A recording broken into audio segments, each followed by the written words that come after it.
Hello, fellow Group B members. My name is Nicole Arm, and today I'm going to present to you my findings for our discussion post reading RCTs, and my paper was the nutrition one.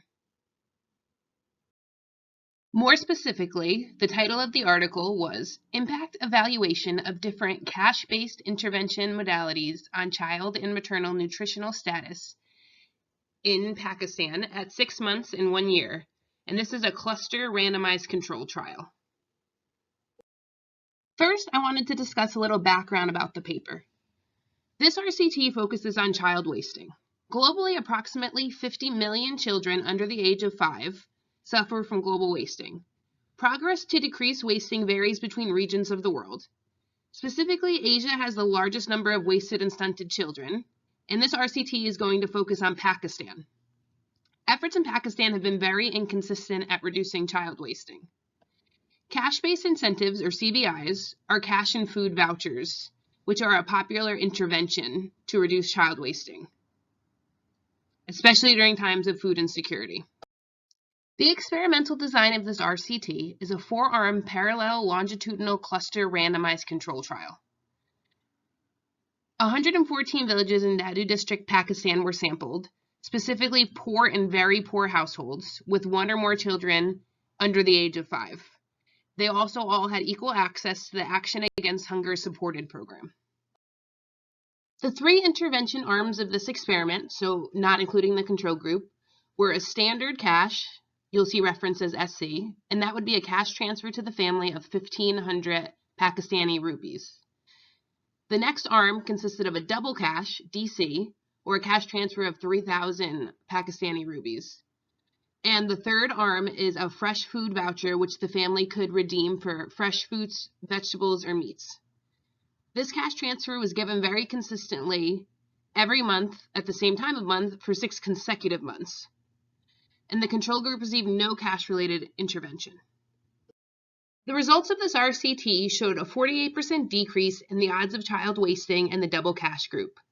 Improvement in ponderal growth in the fresh foods voucher and DC group.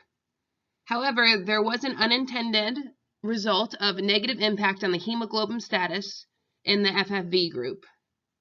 All 3 of these CBIs resulted in children having a decreased odds of being stunted and an improvement in linear growth. However, the WHZ, or the weight to height Z-score, significantly improved in both the FFV and DC at 6 months compared to the control group. These significant differences were only seen at 6 months, not 1 year.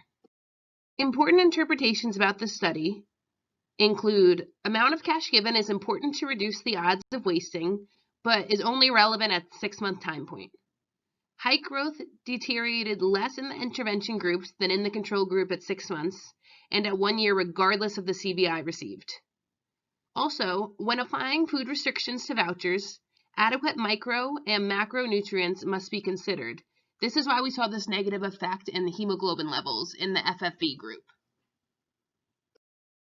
The study had several significant limitations, one of which being the inability to blind participants and data collectors from the different interventions.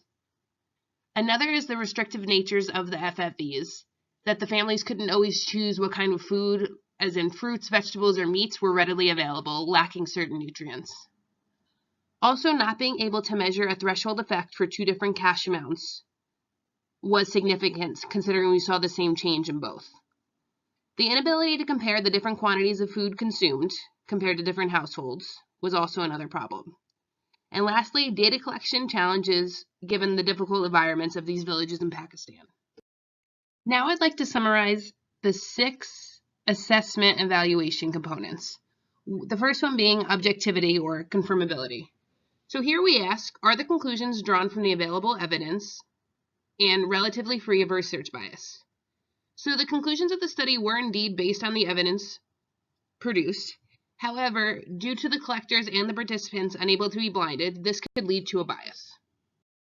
The next component is internal design validity. So here we ask, are the findings credible to the people studied and to the readers? Also, do we have an authentic portrait of what we are studying? So the findings are credible. They were peer-reviewed and published on PLOS Medicine, and there were no competing interests from authors. Also, is the process of the study consistent, coherent, and reasonably stable over time and across researchers and methods? The study is consistent. The money was given out the same day every month, and the sampling was done for each of the same clusters. The study is coherent and reasonably stable. Data was collected at baseline, 6 months, and 1 year. To further speak to the internal validity of this study, I have inserted the flowchart of how clusters were assessed for eligibility and divided up into the different groups.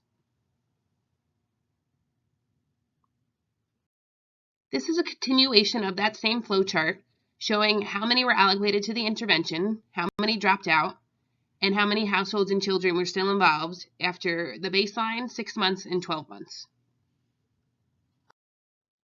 The next component is statistical conclusion validity. Here we would look for reasons why inferences about statistical associations between two variables may be incorrect. This part of the paper I found to be very sound.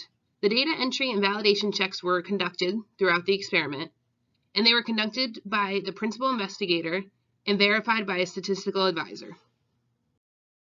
The next component is construct validity. Do the constructs used define processes, outcomes, impacts, and contextual variables adequately capture the essential elements of what's being measured? Throughout this RCT, I do not believe the processes, outcomes, and impacts were clearly defined.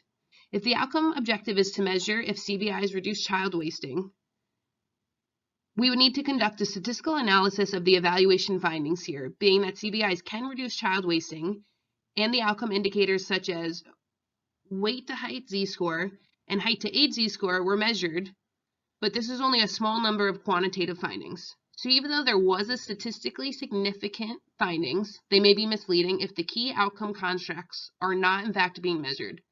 So even though it was found that CBIs can be effective in this study, it still lacks evidence on the best way to implement the CBIs, these both being impacts.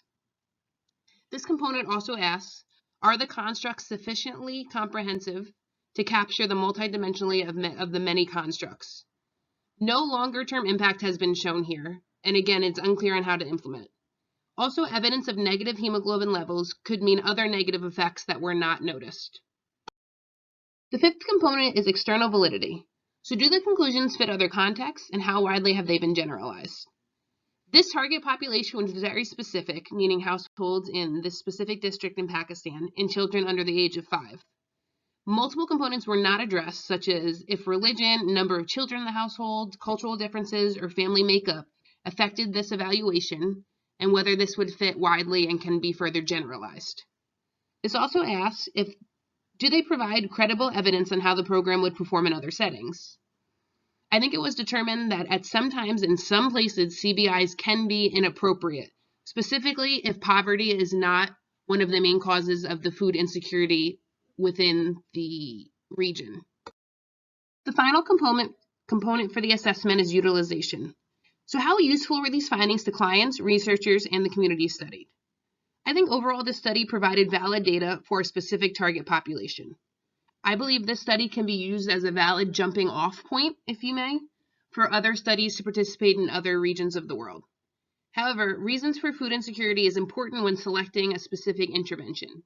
So if the reason for food insecurity is poverty within a household, CBIs may be effective. However, if it is a lack of food and certain nutrients are not being involved, we may see another negative effect like the decrease in hemoglobin levels. Overall, I think these were important findings for interventions to prevent child wasting. However, I believe too many variables were included, like the number of children within a household would make a difference on how much your monthly stipend was. Also, the type of food available, we have seen to make a difference. CBIs have proved to be effective in the right setting. However, repeat experimentation in different areas of the world is needed to have an overall effect for this intervention. This slide you could find my resources. Thank you very much for listening, and I look forward to hearing your thoughts.